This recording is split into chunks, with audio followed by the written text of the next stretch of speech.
Hakim Tunggal pada Pengadilan Negeri Jakarta Selatan menolak gugatan pra-peradilan yang diajukan pakar telematika Roy Suryo terkait permintaan ganti rugi Rp206 juta kepada pihak Polda Metro Jaya dan Kejaksaan Tinggi Jakarta.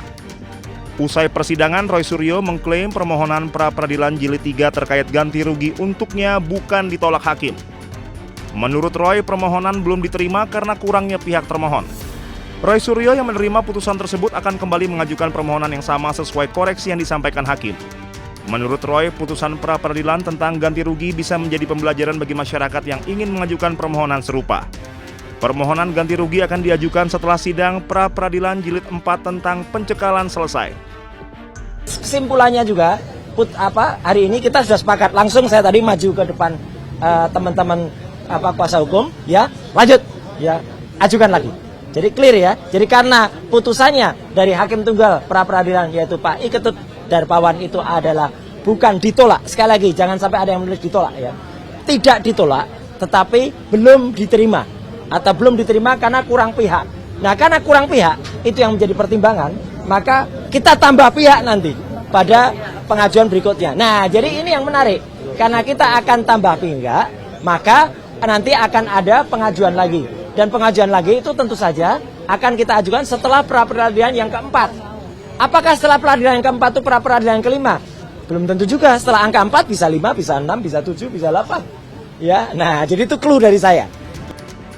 Sebelumnya, Roy meminta ganti rugi atas penangkapan dan penahanan yang telah dinyatakan tidak sah oleh hakim pra-peradilan. Roy Suryo menggugat Polda Metro Jaya dan Kejaksaan Tinggi Jakarta sebesar Rp206 juta melalui sidang pra-peradilan. Tim Liputan Anyus melaporkan.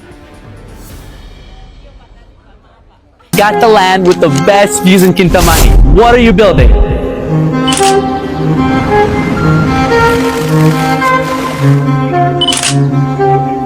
If you're true developer.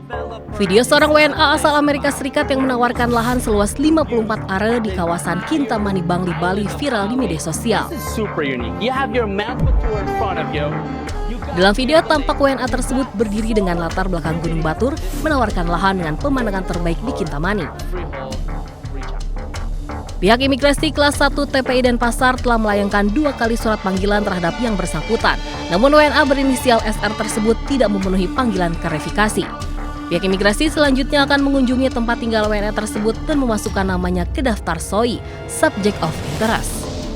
Yang bersangkutan dengan inisial SR, umur 34 tahun, dengan menggunakan kitas investor, yang bersangkutan adalah warga negara Amerika. Iya, ini pemanggilan kedua, tanggal 3 Agustus kami melakukan pemanggilan kedua ke pihak yang bersangkutan dan ke pihak sponsornya. Selanjutnya jika yang bersangkutan tidak datang, apa yang dilakukan? Pihak imigrasi akan mendatangi tempat tinggalnya untuk meminta yang bersangkutan untuk klarifikasi, dan yang bersangkutan sudah kami masukkan ke dalam daftar pencarian. SR diketahui memasuki Indonesia dengan visa investor. Pihak imigrasi telah mendalami izin yang bersangkutan termasuk aktivitas promosi dan jenis usahanya. Dari Denpasar, Indira Ari, iNews melaporkan.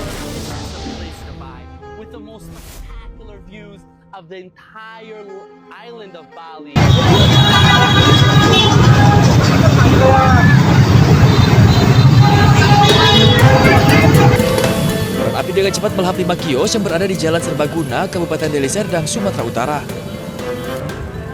Akibat api yang cepat membesar, 1 kios yang menjual handphone ludes terbakar.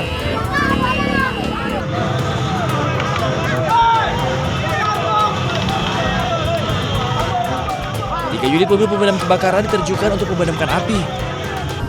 Sebelum terjadi kebakaran, listrik di lokasi sekitar mati berulang kali. Kuat dugaan kebakaran disebabkan oleh korsleting listrik dan menyambar ke kios penjual bensin eceran yang berada di lokasi. Tidak ada korban jiwa dalam kejadian ini, namun total kerugian para korban ditaksir mencapai miliaran rupiah. Kini kasus kebakaran ini dalam penyelidikan petugas kepolisian Polres Pelabuhan Belawan. Dari Deli Serdang, Sumatera Utara, Bahar, iNews melaporkan.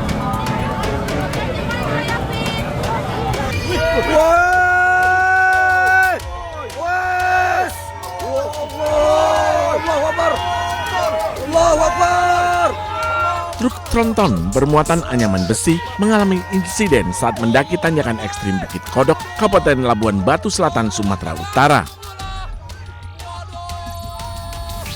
Tronton melaju dalam kondisi terangkat dengan bagian belakang kendaraan nyaris menyentuh aspal, sementara bagian depan terangkat menjulang ke atas.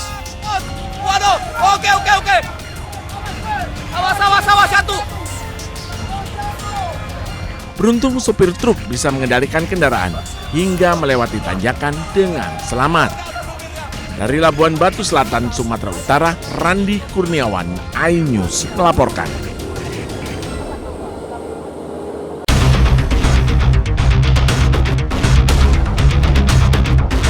Detik-detik penjamretan menimpa seorang lansia penjual kue keliling di kawasan Kali Kecil, Padang Barat.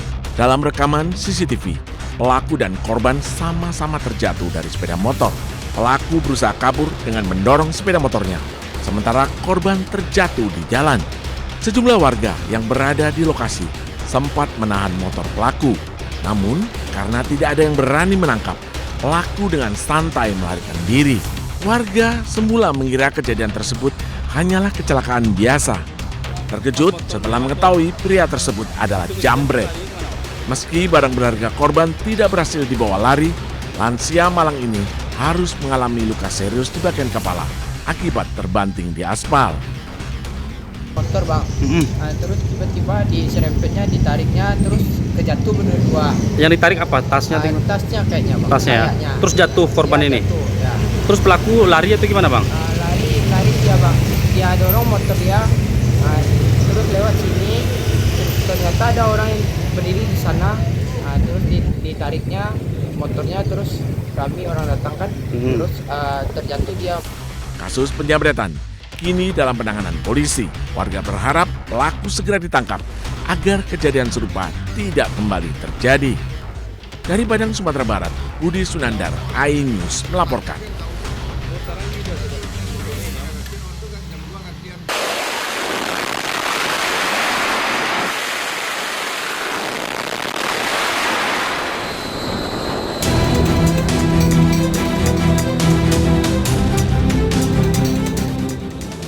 Usai tanda tangan nota kesepahaman damai bulan Juni lalu, konflik antara Amerika Serikat dan Iran kembali memanas. Iran mengecam Amerika Serikat atas dugaan rencana untuk menguasai Selat Hormuz dan merebut cadangan energi Iran. Penasihat militer pemimpin tertinggi Iran, Mohsen Rezai, memperingatkan bahwa setiap pengerahan militer AS di jalur perairan Selat Hormuz akan diserang Iran.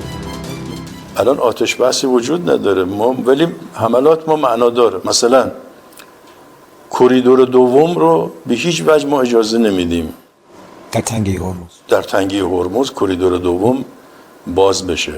حتی اگر ناو هم بیارن ناوشو میزنیم، اگر نیروی نظامی هم بیارن میزنیم. فعلا ما کشتی ها رو تهدید میکنیم که نرن. خب خوشبختانه خیلی از کشتی ها تهدیدات ما رو گوش میکنن، برمیگردن، ما درگیر نمیشیم.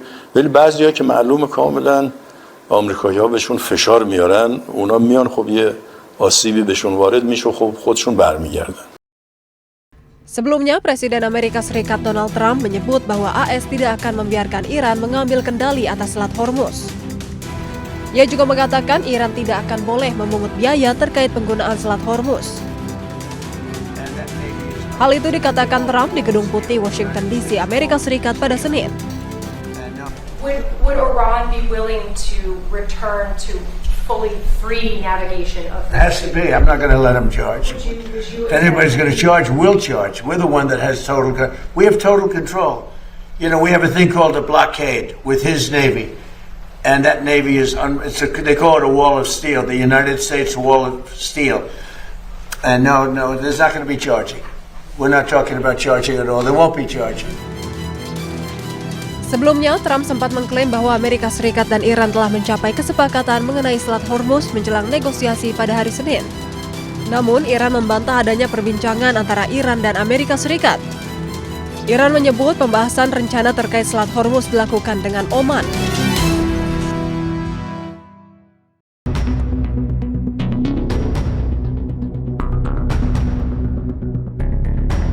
Militer AS telah merilis rekaman yang menunjukkan penegakan blokade maritimnya terhadap Iran.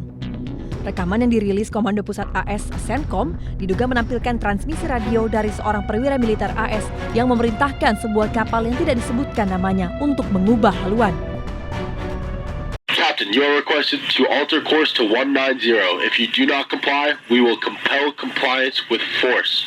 This is Warship 45. We will monitor your course for compliance at this time. Warship 45 standing by on 16 out. CENTCOM juga mencatat hingga 3 Agustus, pasukan AS telah mengalihkan rute 44 kapal komersial, termasuk melumpuhkan 2 kapal dan menaiki 2 kapal lain selama operasi penegakan blokade terhadap Iran. Blokade diberlakukan setelah Amerika Serikat melancarkan serangan terhadap target-target Iran, termasuk fasilitas nuklir pada bulan Juni menyusul kegagalan negosiasi tidak langsung antara Washington dan Teheran.